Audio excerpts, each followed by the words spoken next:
Good evening, everyone. I'm Councillor Grace Cooch, the Vice Chairman of the Climate Transition, Corporate and Environmental Services Policy Advisory Committee. Welcome this evening. The meeting will be broadcast live and recorded for playback on the Council's YouTube channel. Will anyone else be recording the proceedings? I ask this so that people at the meeting will know if this will be happening. If the fire alarm sounds during the meeting, please remain seated and members of the Democratic Services team will assess the situation and give further instructions on the evacuation of the building if necessary. Do we have any apologies this evening? I have apologies from Councillor Hickson only and Councillor Cannon. Item 2, are there any substitute members? No. Item 3, urgent items. I intend to take Appendix C to item 13, which we should all have, fees and charges as an urgent update, as it includes updated figures related to planning enforcement. The information has only arisen today. Did members want some time to read the update before considering it? Okay. How long would you like?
We're all good to continue. Item 4, do we have any visiting members this evening?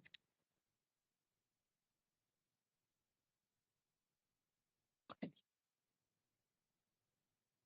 Great. Item 5, are there any disclosures by members or officers? Thank you. Item 6, are there any disclosures of lobbying? Thank you. Councillor Gooch. Sorry, Chairman. Yes, I've been lobbied. This lovely biscuit, thank you. I've been lobbied on the rate relief policy, which is item 11. Thank you. Thank you. Item 7, I move that all items will be taken in public. Is that agreed? Thank you. Item 8, are there any comments on the accuracy of the minutes from the last meeting?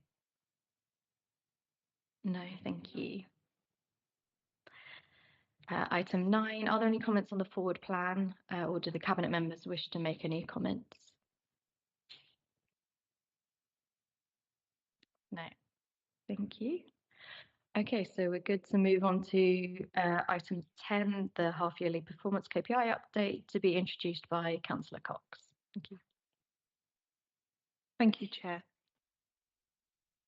So this report relates to the KPI pack and particularly the half-yearly performance update. This policy advisory committee includes performance monitoring within its remit. The report sets out the performance position against our 24-25 key performance indicators, I'll call them KPIs for ease, for the first half of the year, April to September. The report only features KPIs which fall under the remit of this committee. In addition to this report, the committee are reminded that a new KPI dashboard has been developed in conjunction with officer and member feedback, and this dashboard is refreshed monthly where monthly data exists, and that allows members and the public to view our performance position more frequently.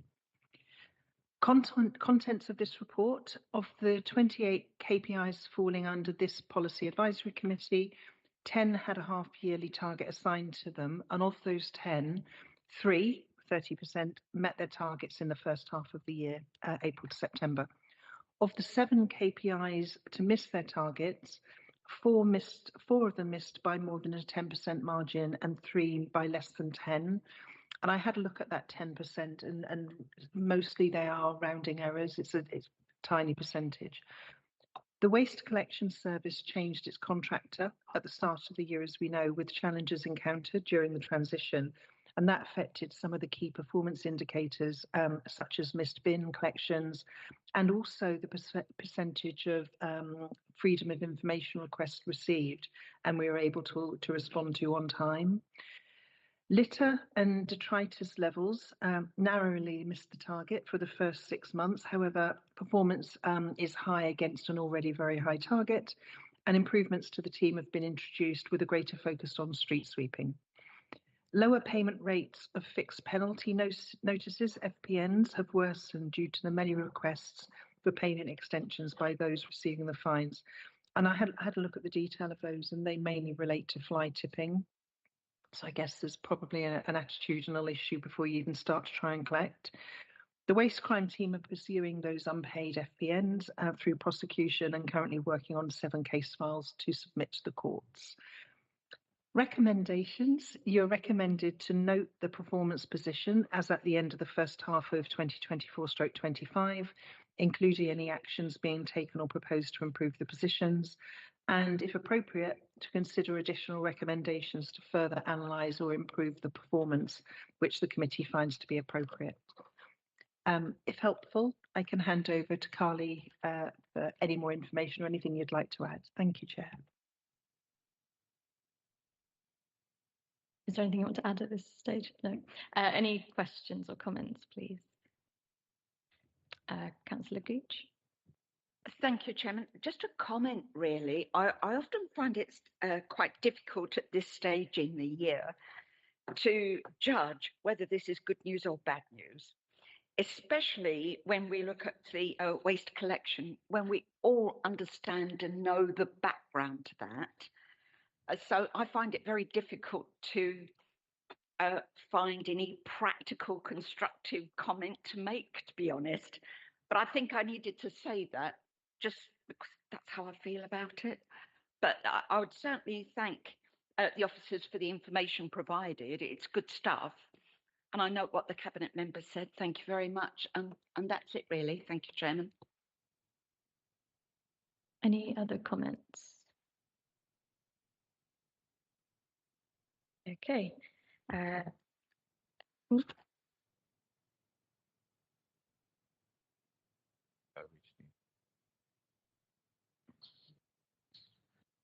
there'll be note here as per. Can I still? So yeah, I just need to say, do you note it as per the papers? Do we note this as per the papers? Apologies. Fantastic. That's fine. I think we all agree, don't we, really? I'd agree. Thank you, I Chairman. was say, bear with me this evening, my first sharing. Okay, moving on to item 11, the discretionary rate relief policy, also introduced by Councillor Cox. Thank you, Chair, and apologies to the committee that you're going to be hearing my voice an awful lot tonight. And also, I just wanted to just say, as a universal comment, just to add my thanks to all of the officers that have been involved in the work, not just on this paper, but all of the papers we're looking at tonight. There's a lot of work that goes into them, and a very busy time of year for the function, for the finance function. So really appreciate that. Okay, let's get on to this paper. So this is looking at the discretionary rate relief policy. So it's the business rates discretionary rate relief policy. I hope not to say those 4 words too often tonight. Has been reviewed and updated to ensure it meets the needs of the borough. A consultation was carried out for 6 weeks, running from mid-September to the end of October. And this report sets out the reasons for having a discretionary rate relief policy and the outcome of the consultation, and also the rationale for the recommendation at the paper.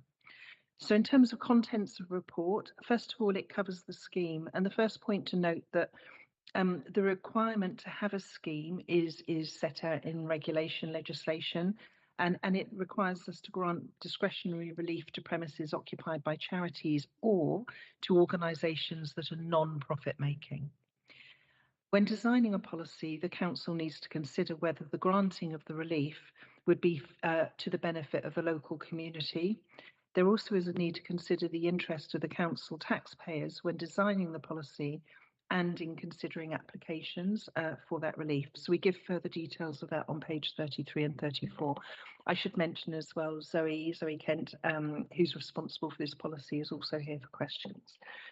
The cost of the scheme for 23-24 can be found on table 1, page 34. And just to save you flicking there, it's 71.9 thousand to MBC in the year 23-24. The policy needs to have reasonable detail, but not to define it to the nth degree. And that's really to give the officers flexibility to look at sort of like various situations and not just be on the letter of the law, but look at the spirit and use their professional judgment and intelligence. There is a risk if we did not have a policy that there could be applications from non-profit making organisations that provide no benefit to the borough or to residents, and that could lead to increased costs for council taxpayers without those facilities or services actually being provided. So that would be a double negative. What else was I going to say? Yeah, and then within the policy, there being a bona fide benefit to residents of the borough is a primary consideration as well in the policy. So in terms of the consultation, the policy that was consulted on can be found in Appendix 1. So you received a number of appendices with the pack. And so that was the original policy. The responses to that consultation are found in Appendix 2, page 52. The main concerns, all consolidated into one document, have been highlighted in yellow, and responses to all of those can be found at Appendix 5, page 67. When I read through it, I saw quite a lot of common themes coming through. A letter was received from Teeston Parish Council, which is separately listed as Appendix 3 on page 58, and the comments in the letter are responded to within Appendix 5 and together with the other responses received. Appendix 6 is the amended version of the policy, which has been track changed to show the amendments that have been made from comment suggestions received. So what wasn't realised is when that policy was uploaded onto the portal, the track changes don't show. So I believe an updated version has been circulated with the track changes. Nearly all suggestions for changes to the policy have been made. Where they haven't, an explanation has been given in our comments. So in terms of recommendations, you're recommended to note the outcome of the discretionary rate relief policy consultation, to consider the amendments as presented to the policy from the consultation, and to consider recommending to the council that the policy is adopted. Thank you. Thank you. Can I invite comments at this stage? Come up and speak as a member. I'm inviting Councillor Cooling to speak on this item. Thank you.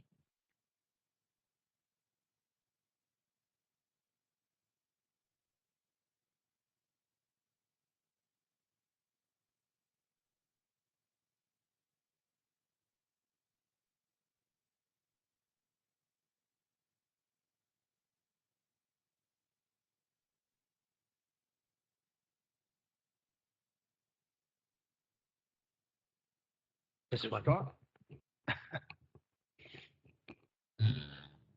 I think it's me because you told me to sit over there, but this was closer. Okay, good evening. I'm Chairman of Teeston Parish Council. In 2023-24, total relief was 179k, of which 72k was NBC's 40% share, with government and KCC the other 60%. It is not a cost as such, but foregone revenue. In the current financial circumstances, NBC is unlikely to increase the relief pot. So is NBC now preparing to reduce that pot so that it receives more revenue as a contribution to closing its funding gap? Or will the definition of potential beneficiaries be expanded? Either may challenge current beneficiaries. As an aside, we note that 53% of the current 208 recipients are, perhaps surprisingly, for the Maidstone Community Support Centre, including for car parking spaces and cafe. Tees has two entities that currently benefit from full relief. Tees Village Hall is a registered charity which hosts a preschool and several other community activities. And Tees Village Stores is a community interest company that provides a small shop and post office in the centre of Tees. The former has existed since the late 19th century and the latter started trading in 2013. They both receive 100% relief, worth some £2,000 per annum each, with no administrative process for renewal. The original draft policy failed to recognise that the charitable framework has moved on with the addition of community interest companies and charitable incorporated organisations alongside registered charities. That has now been recognised in paragraph 1.5 that you've received of the latest edition of the draft, and the draft is enclosure 6. But that has not been carried through elsewhere in the draft, for example, paragraphs 2.3 and much of 4. Renewal is proposed every 3 years, requiring details of main purposes and objectives, a full set of audited accounts, bank statements, and the statement of how NBC's criteria are met.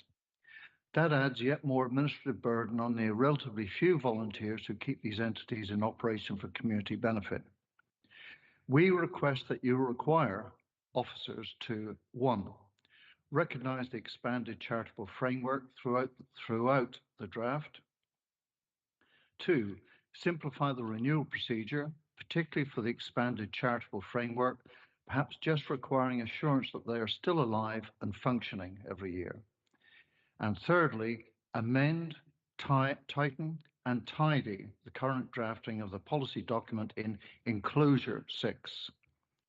As enclosure 6 requires amendment, we ask you please not to vote for the recommended option 3.2, which refers to Appendix 5, but should read enclosure 6. However, we do ask you please to vote for option 3.1. That is to adopt the draft policy, but only after further amendment based on comments received through consultation and at this meeting, with a revised draft returning to this committee for consideration and approval. Thank you. Thank you, Councillor Cooling. Can I invite the Cabinet Member Zoe to respond? Thank you, Chair, and thank you, Councillor Cooling, as well. So I did my best to try and keep up with the points being made. If I miss any, obviously just give me a nudge and I'll get onto them. So first of all, I just wanted to clarify in terms of the definition of not-for-profit company or non-profit company, that does include, under common parlance, both charitable interest companies and community interest companies. But having said that, I think it's avoids, for the avoidance of doubt, it's a good suggestion to spell those out, and I think the officers have taken that on board. If there are any references within the document that haven't picked that amend up, that's a mechanical amendment, and I hope that would happen. So in terms of simplifying the charitable, the framework basically for the reporting at the 3-year period, I will ask the officers to comment on that in a second, but I would urge the committee just to be mindful that when changes like this are put into, whether it's legislation, regulation or policy, they're there to protect the majority, but often get abused by the minority.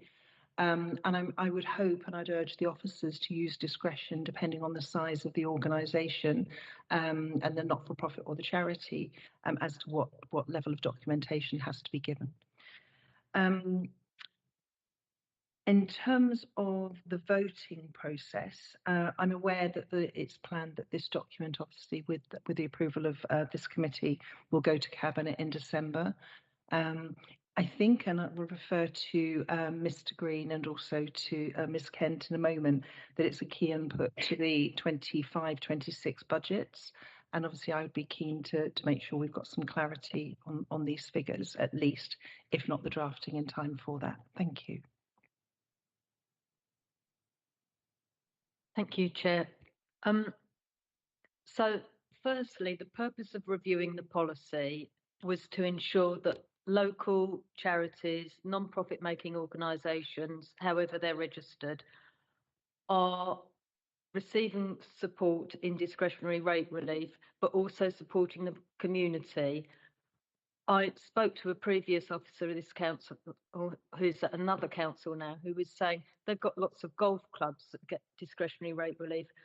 What I think you wouldn't want is to have a non-profit making organisation set up that limited its members and said, if you only earn over a certain amount, you can be a member of our golf club, for example. I think what you want this policy, what I believe you would like in this policy, is organisations that support the local communities, like the shop in Teeson, like the village hall in Teeson, where the preschool goes. And this is the design of the policy. There's a section in it on charitable relief. We can't alter that. That's in the legislation, and that's how we have to run with that. We also can't limit the finances of if there's more non-profit making organisations, if there's more village halls or community stores that are non-profit making, we have to consider all those applications and we consider them all equally. What we're trying to do is to stop big, large national charities coming here and not supporting local communities and getting the same discretionary relief. So that was the purpose of the review. The application form is short and most of the questions are yes, no. What sort of organisations do you support, for example? Cub Scouts, Scouts, Brownies, preschools. That's all we ask for. It's only if it's a larger charity that we'd expect to see audited accounts. Just a signed off statement will be fine. And, you know, we realise how many volunteers put in a lot of work for no money. There's lots of comments saying, I cut the football pitches, and we appreciate how much hard work that is. And these people aren't paid to do it. So we are sympathetic to that, but we are audited, and it's been picked up in an audit that we're not regularly reviewing who is getting relief to make sure that, you know, they should be getting relief. So that's the purpose of it. But we will keep looking at the application form and make sure it's not too onerous for everyone. Thank you. Comments from the committee? I'll take Councillor Jones for Cast and Sweetman. Thank you, Chair. I just wanted to say I think the report is very well written. I agree wholeheartedly with the comments made by Councillor Cox and yourself, Zoe. And I think the big element of this is the flexibility that you've emphasised, and that you have got that power to really look at each application. And, you know, it isn't set in stone, it isn't rigid. And I think that should give assurance to small charitable and, you know, charitable organisations, CICs, that, you know, the system is there. And I'm very happy with the report. Thank you. Thank you, Chairman. Forgive me, everyone, if I'm missing the point or being a bit thick. On 1.5, it includes community amateur sports clubs, and then the proposed changes, it removes it on 4.4. Is that right? And if so, why?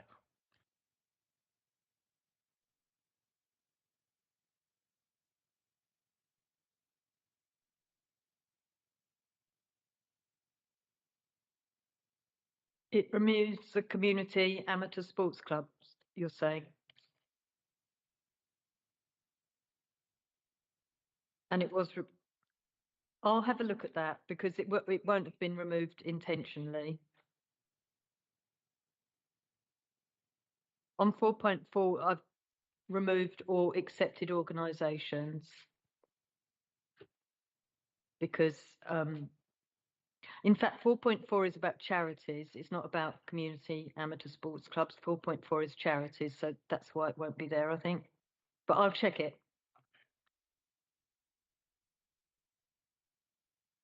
Oh, no.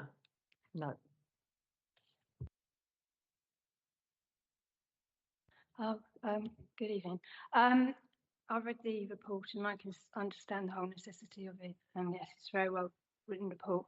But in reading, when I was reading it, there was a lot of comments from Churchill, the parish community halls, where they have to set aside funds for when things might go wrong because their halls are quite old and they need to have them there. But obviously then when they come to be evaluated for this discretionary rate relief, it can go against them because it looks like that they've gained funds that they from profit from what they've been doing, but then obviously they need them. So has this been addressed? I mean, I've read through it, I might have actually missed it, but has that been addressed so that can be taken into account when people are, when the halls are actually applying for it, or the run the halls?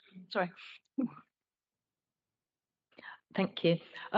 Yes, so I think what I've put in the comments back to the consultation responses is that I think what we're trying to say is we appreciate that organisations will have reserves, particularly if you've got an old building and you've got to save up for a new roof or for anything that can go wrong at any time. We appreciate there's emergencies and then there's got to be repairs and they're expensive. So what I've changed the wording to is to saying that if it looks as if an organisation is not making a profit, so is moving money so that it's not making a profit, to claim discretionary rate relief, which is a bit different to having reserves for the repairs of a building.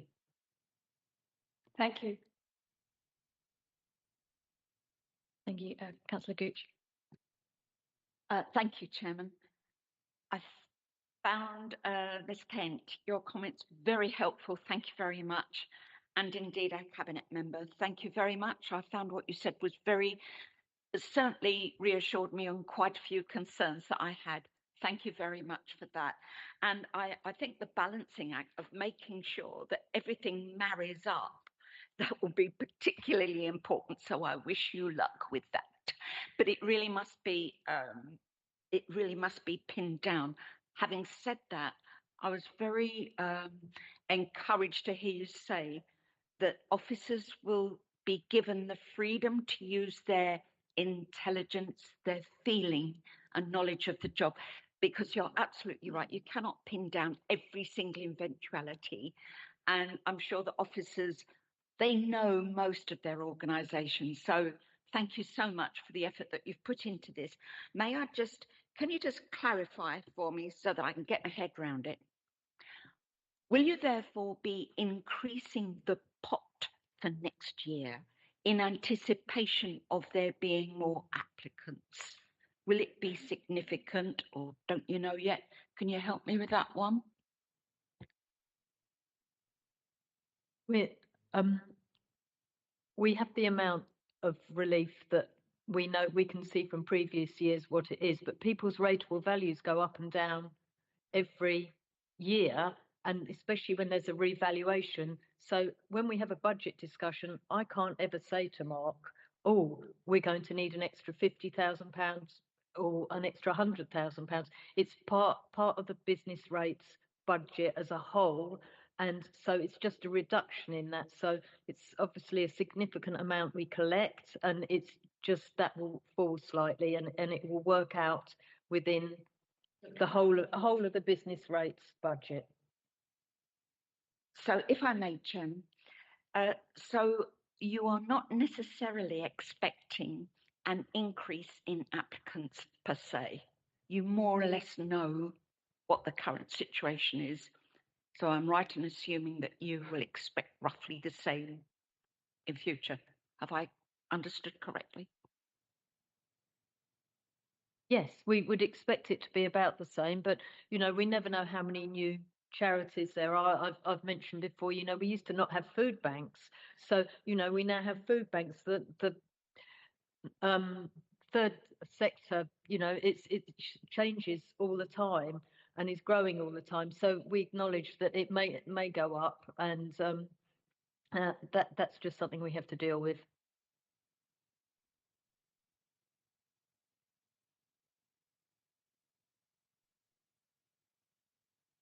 No, you've covered all my queries. Thank you very much indeed. It's been most helpful. Thank you. Any further comments or questions? Councillor Forecast.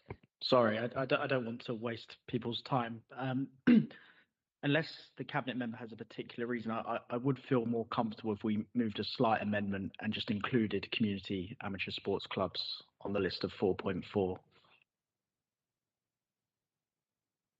Thank you, Councillor Forecost. I absolutely agree, and I whispered that to Zoe earlier. I think it wasn't a deliberate admission. We were just debating whether or not we removed it because it may be included within the definition of a CIO or a CIC. But actually, for the avoidance of doubt, let's just spell it out. You're right. Thank you.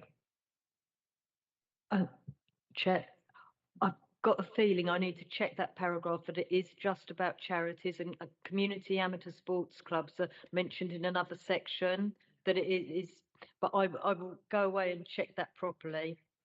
And Chair, if I can just say now as well, that we have to take this to full council as well, and we would like to get the policy corrected, ready, so that we can sort out the applications and award the relief before April 25-26, just to make you aware of that.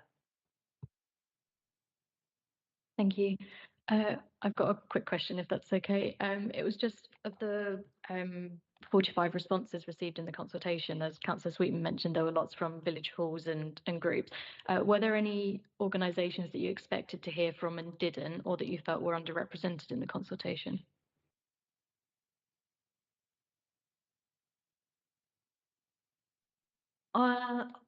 Well, I was pleased with the amount of responses we've got. As you know, we're part of Mid Kent Services, and we've carried this out across 3 authorities. And at one of them, we only got 9 responses.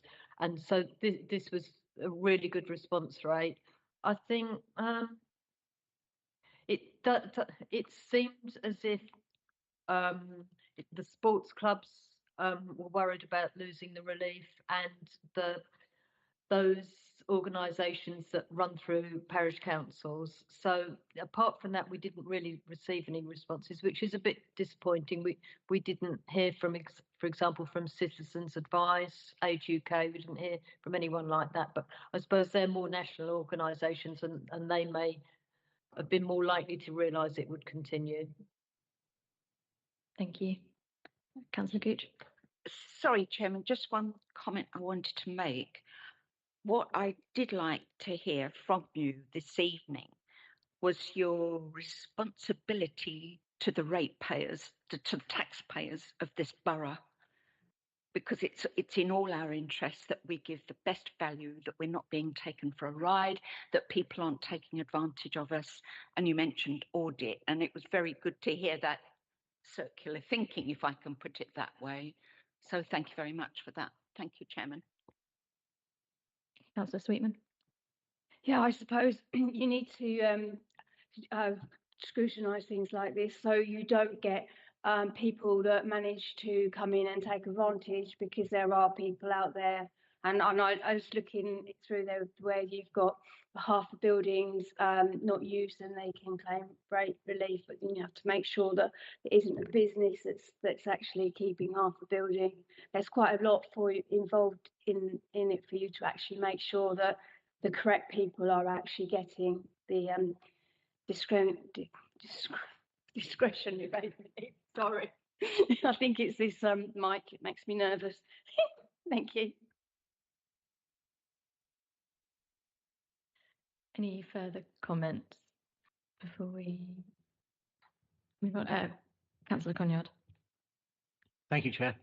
In regards to Councillor Forecast's requested amendment, may I suggest that we just expand it, because there's been a few times we're saying that there's a couple of sections, the spirit of the document's there, but the document's not quite caught up yet. So would it be possible, and would you entertain your amendment being broadened to allow those changes to go ahead and then approve subject to changes with that one? Thank you very much. Is that agreed by all? Great, thank you.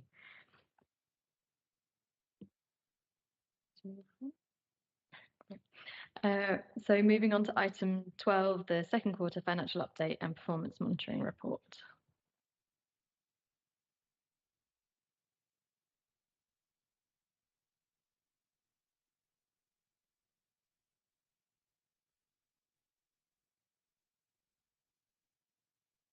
Thank you. While I'm shuffling papers.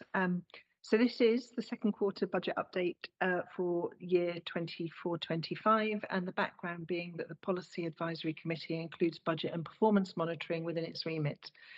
This report sets out the financial and performance position for the second quarter of 24-25, i.e. to the end of September. And the contents of the report, firstly, are the revenue budget. So the financial performance shows the projected overspend for the year for the council as a whole of 449,000, and details are on page 105. This is an increase from the figure that we gave at the end of the first quarter of 354,000 projected. In contrast, the services covered by this Policy Advisory Committee are projecting an underspend for the year of 1.445 million, and details on page 107. And this is principally because this pack includes within its area of responsibility treasury services, treasury management, and where the council has benefited from the cash balances, higher cash balances than projected, being held, and as a result of that generating more interest income.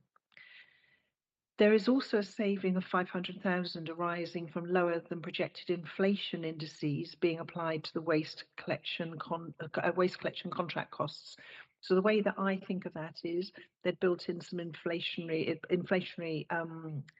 increase have been built into the cost of providing those services from a supplier point of view, and actually with inflation's lower, the price increases are lower.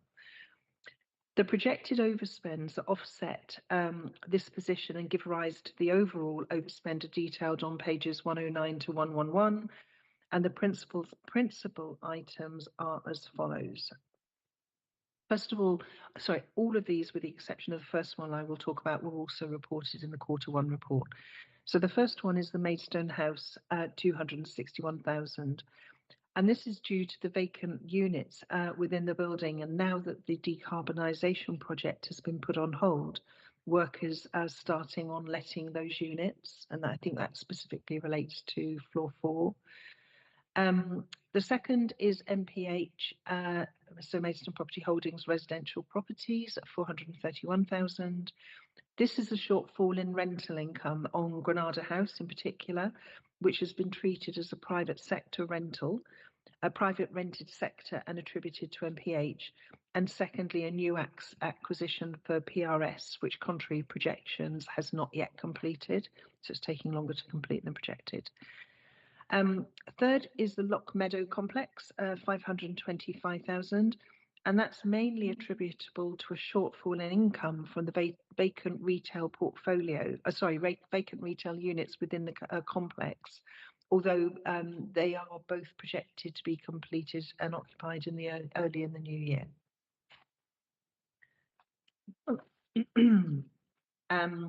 The fourth is development management, which we spoke about in quarter one, the number being 681,000.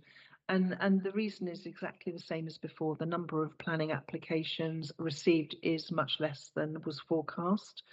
And not only is this affected by local factors, but market conditions both regionally and nationally are very challenging for the construction sector as a whole.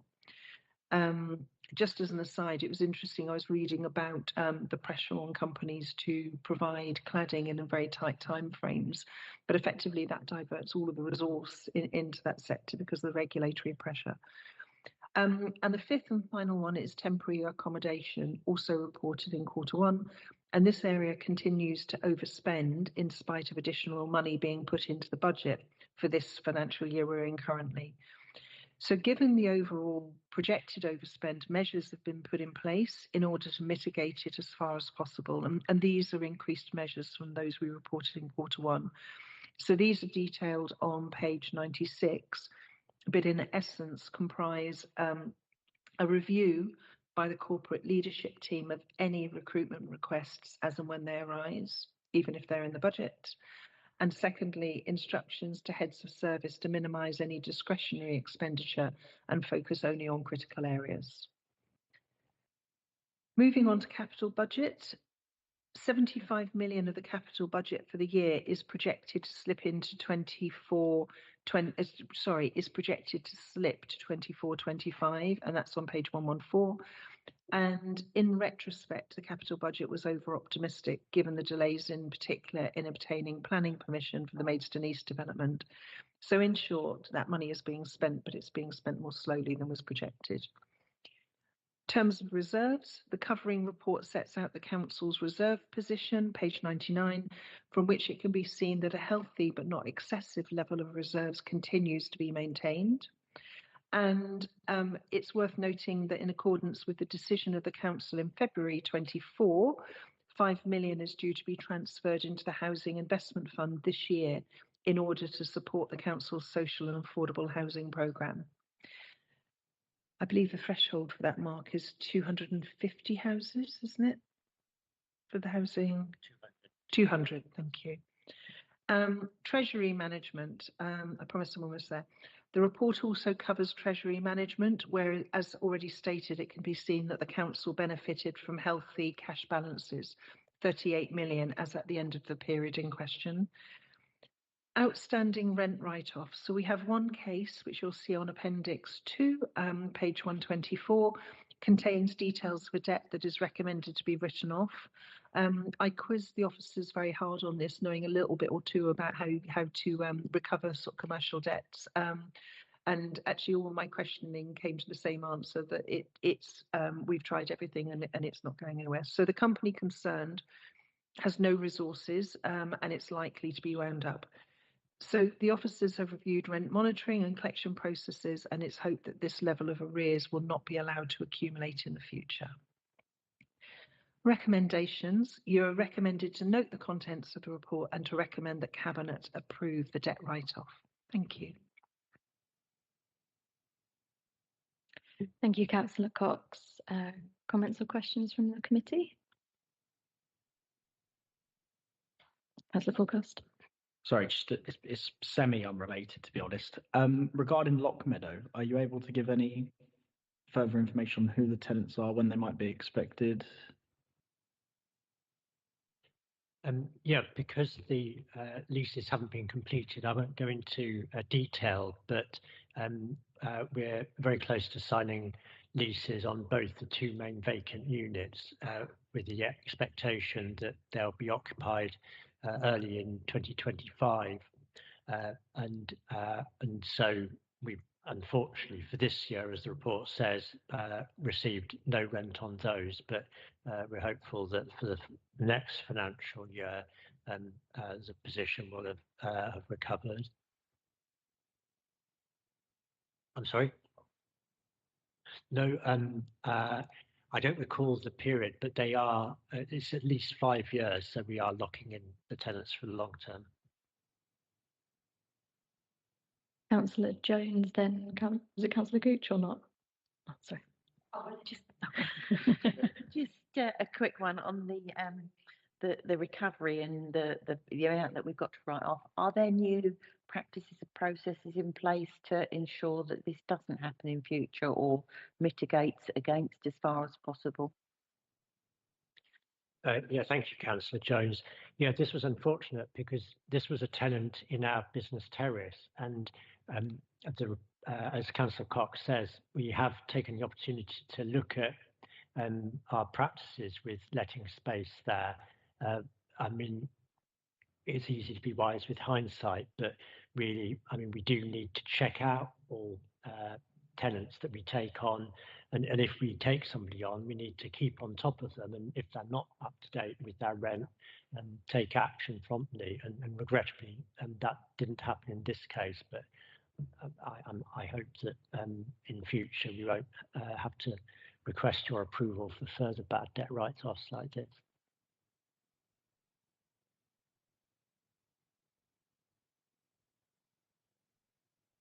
Thank you, Chairman.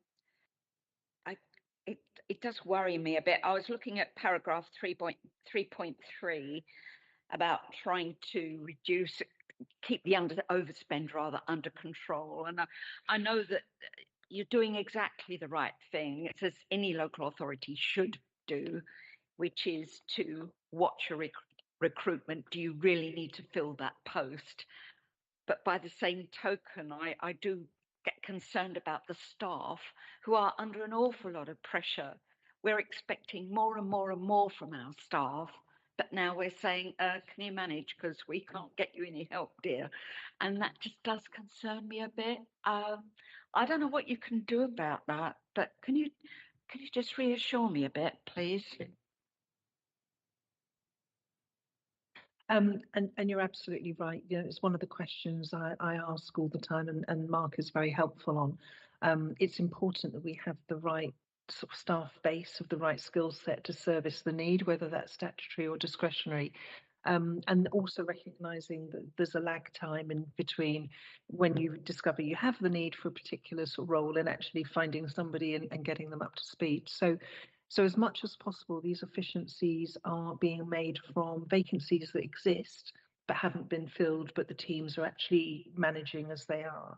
And we're also very mindful right now is we're doing a lot of work on budgets for next year and making sure that everything we've learned at this point in second quarter, we're taking as learnings and sort of, inputs into next year's budget. So I think that's all I would say right now. Thank you.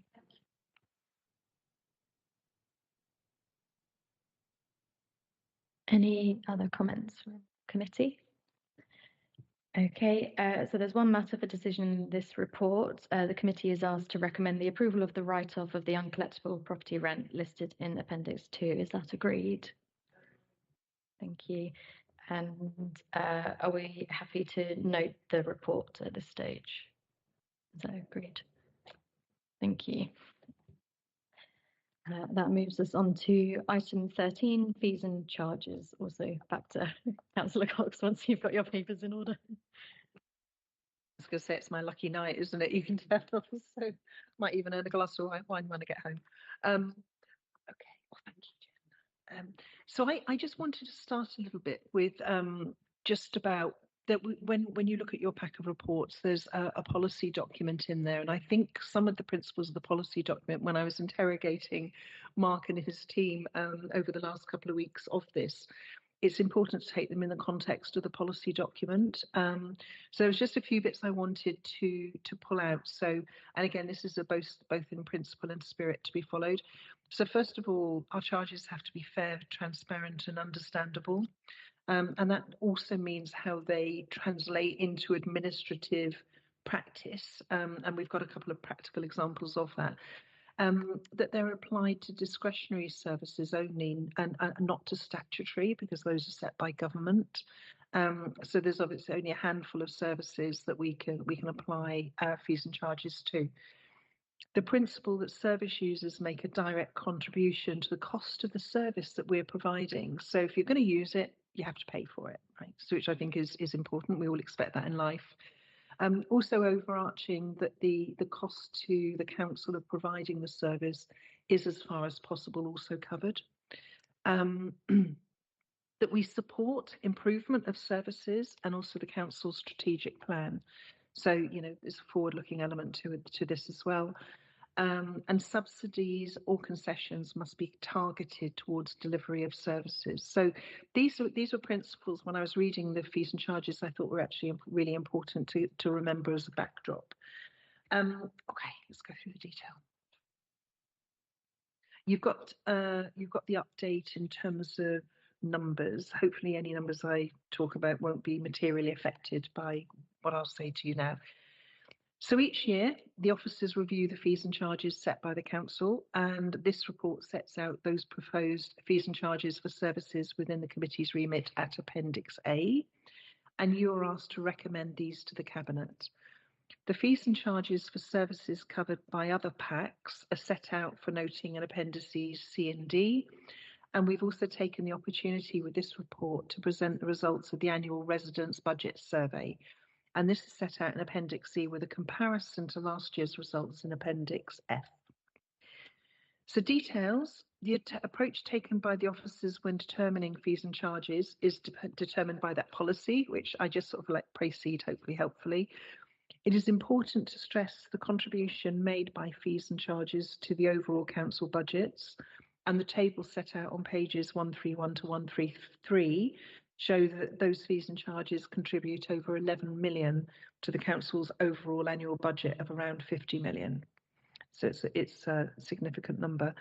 The policy makes clear that cost recovery should be maximised when setting fees and charges, that general inflation next year, and this is from various intel that Mark and his team have, is expected to remain around 2.5%. But inflation that we experience as a council is nearer to 4% because a lot of our costs are skewed towards payroll. And that accounts for about half of our expenditure budget. So people are always the most expensive line on any business. This therefore gives an indication of the default level of increase required in order to maintain cost recovery. In practice, specific factors relating to individual services mean that some fees and charges will increase by more than 4% and some by less. And the main area where specific factors apply is parking services, which are on pages 1545 to 150, where there has been no increase in charges for off-street parking since 2019-20. So that's a 5-year period. And in spite of prices generally rising by about 25%. So it's proposed that there will be a phased return to previous charging levels with an increase of 15% in 2025-26. We can talk about the detail a little bit more.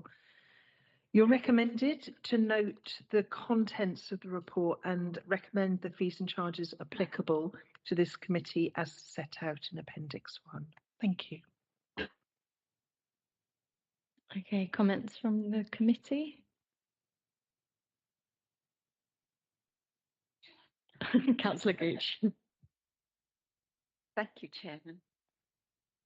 You know, car parking, I listen to other district councils, and I can remember going to Canterbury and I had to pay £9 to park. I thought, my God. And then there's been all this fuss at Tunbridge and Malling. Is it West Malling? You've got to start paying there, and it used to be free. But, you know, at the end of the day, we need the income, for crying out loud. And if it sounds harsh, but if we don't charge people to park, we're going to have to put council tax up or something like that. But on the other hand, I think, you know what? People go to Blue Water. Why? Because the parking's free. But we cannot afford free parking here in Maidstone. I'd love to say that we could do free parking. I would love it. But it's just not going to happen. You know, it really isn't. And I have to say, seeing waste services, you are not waste services, Jen, I beg your pardon, but you know who I mean. Can I, by the way, thank Jen Shepherd for the excellent service she provides. Every time I ask her about certain people that we won't mention, I get an answer same day, and she's dealt with it. Thank you, Jen. I beg your pardon, Chairman, that was not relevant, but I had the opportunity, and I think it's important. So I'm sorry if I'm not sorry if I've embarrassed you at all. But again, that's the green bins and this new system of the waste bins, and people think, oh God, I've got to pay all this, and I'm thinking, yeah, you're getting a darn good service and you're choosing to have that garden waste. And I think people have got to be prepared to pay. They would pay to go on holiday. They would pay to get a bigger telly. Therefore, they should pay. I'm sorry, I am ranting a bit. But what I'm trying to say is that I think an awful lot of work goes into these fees and charges. You don't just put prices up because you think it would be a nice idea. You're doing it to try and balance with the other income that we have. So other than that, I don't have any other comment. I just wanted to have a rant. Thank you, Chairman. Thank you, Councillor Gooch. I'm sure most of us here would second your thanks to Jen and team over the last few months. Can I take Councillor Sweetman and then Councillor Jones? Oh, sorry, it was a bit light-hearted because when Councillor Gooch was saying about people wanting to go to Blue Water or choosing to go to Blue Water because parking's free, but they've got to pay to get there with their petrol. It doesn't make any sense. And people don't, you know, and things that, you know, car parks have to be maintained, and like you say, there is a cost behind it, and people just moan, oh yeah, put the car parking up again. But you know, it is trying to get, and the same with the bin collections. And yeah, you are very helpful. Thank you, Jen. But I'll finish now. Thank you. I just wanted to join the Jen Stevens fan club. Yeah. And all her staff, Carl, Jack, and everybody, because so helpful. So thank you. Yeah, like to mention the people that really help. And I just wanted to agree with Councillor Gooch. You know, in an ideal world, yes, we wouldn't have car parking fees, but it's fact of life, and it's just a given, really. So, you know, I support everything that you said and the document.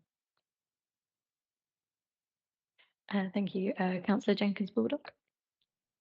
Following on from what Councillor Gooch said about car parking, I realise that we have to have parking fees for income generation, but I conceive of the parking permits for residents as essentially a tax on having a smaller house, because larger houses that have off-street parking obviously aren't subjected to having to pay for permits to park by their houses, whereas those of us who live in smaller houses, unfortunately, are kind of essentially penalised for doing so. Thank you. Thank you, Councillor Jenkins-Baldock. I'm really pleased that you mentioned that, because in amongst, when you look at the report, there's a lot of numbers in there, and then very often we're looking at averages.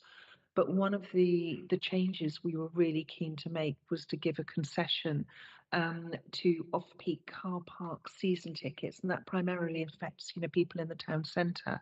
And we've reduced those post 5 p.m. by 50%. And that was for two reasons. That was for the reasons you outlined. If you're in a smaller house, you have no drive to park on potentially, but also it just is better if we can get people off on street parking into off street parking as well. So that was one of the changes that's been made here. And even though you didn't ask the question, I quickly did some numbers. And at the lower end of one of the things I really like about our parking structure is it's tiered. So you can look at some of the commercial parking around us in the town centre, and it's like if you set foot across that threshold, you know, it's £7 or whatever the number is. But actually, our lowest rate is, you know, just 15 pence that we've increased, you know, from £1.05 to £1.20. And obviously, the closer to the town centre, there's a little bit of a premium, and if you're slightly out. And the highest rate increase across the piece anywhere is 90 pence. So it's under £1 still. And I personally think it's good value. Thank you. Councillor Forecast. Thank you, Chairman.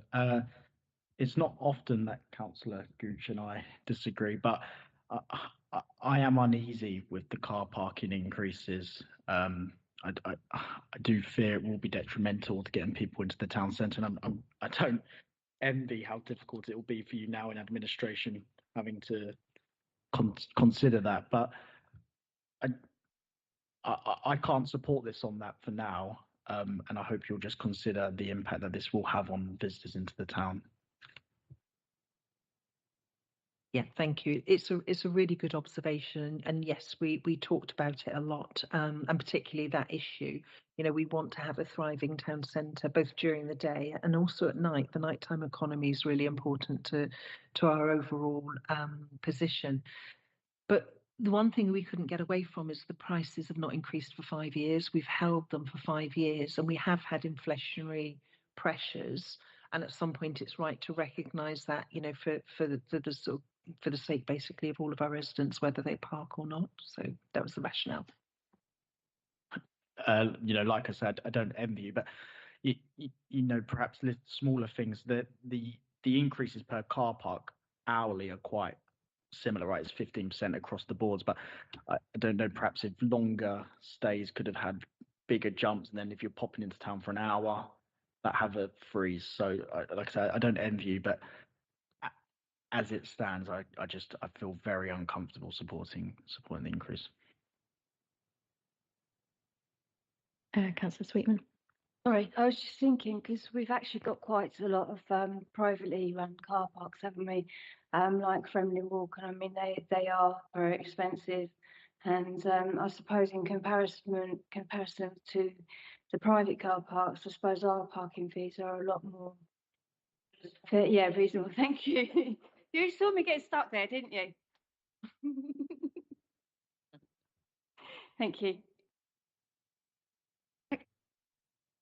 Chairman, would you mind if I just add, I understand Councillor Forecast. I'm not saying that we're enjoying this and we're really partying over it. I don't feel comfortable, but it's the reality.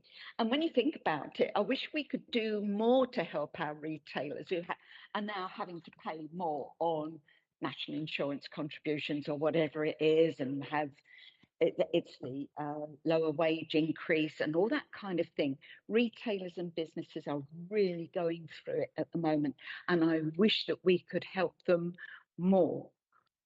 But we've got our own set of problems, and we've got our own budget to sort out, and goodness knows what's going to happen to next year's. And in fact, saying that, I was quite impressed to think that you believe that inflation's going to stay at around 2.1. Really? You really think so? All right. I heard it here, folks. I hope you're right. Oh, not counting the contractual, I mean, and staff, I get that. That will be more, but the general rate of inflation. Yeah, okay. If that's how you feel, that's fine, and I'll just sit and watch. Thank you. I was just going to add that one of my questions to Councillor Cox earlier today was on the same concern that it prevents people going into town and being able to park, is whether this comes alongside any improvements to public transport, and I've been reassured that will be coming in the budget in the new year. If you wanted to add anything. Yeah, so the integrated transport strategy is something we're looking at quite hard, and we spent a number of hours last week working through all of the corporate strategic priorities, actually putting those priorities in priority order, and we're deep in the process of actually sort of deciding which one's going to have budget put against them in year one, which in year two, which are going to be in later years. But there are a few initiatives on the integrated transport strategy that we're trying to reduce the dependence on cars to come into the town centre. But that's probably all I can say for tonight, at least. So, thank you. Thank you. And one more question from me, if that's okay. It's just on the consultation itself, and I might be missing why, but I was just wondering if there's any reason we categorize or ask the questions about economically active versus inactive, rather than kind of asking household income or similar questions that you see in surveys, just because I think I read that economically active includes those seeking work, which obviously puts them in a very different position to someone who is employed, and it feels like quite a large group of people. But yeah, just for comments on the analysis of the outcome of the consultation. Thank you. I think what we'll do so accept everything you've mentioned. We'll feed that back to Angela Woodhouse and her team. Thank you. Thank you. Any further comments? No. Okay. Are we happy to agree option 1 to recommend the approval of the adoptions of the fees? Sorry, Chairman, and again, I don't want to waste people's time, but I would prefer to have a vote on that, if that's possible. So is that proposed and seconded to go to these?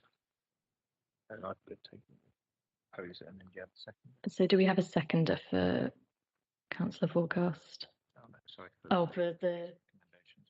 No, sorry, that's all right. So you've got these recommendations here. These are papers being moved yet. So you decide the recommendations as per the papers. I guess that you propose it. Would you want a seconder? Someone that?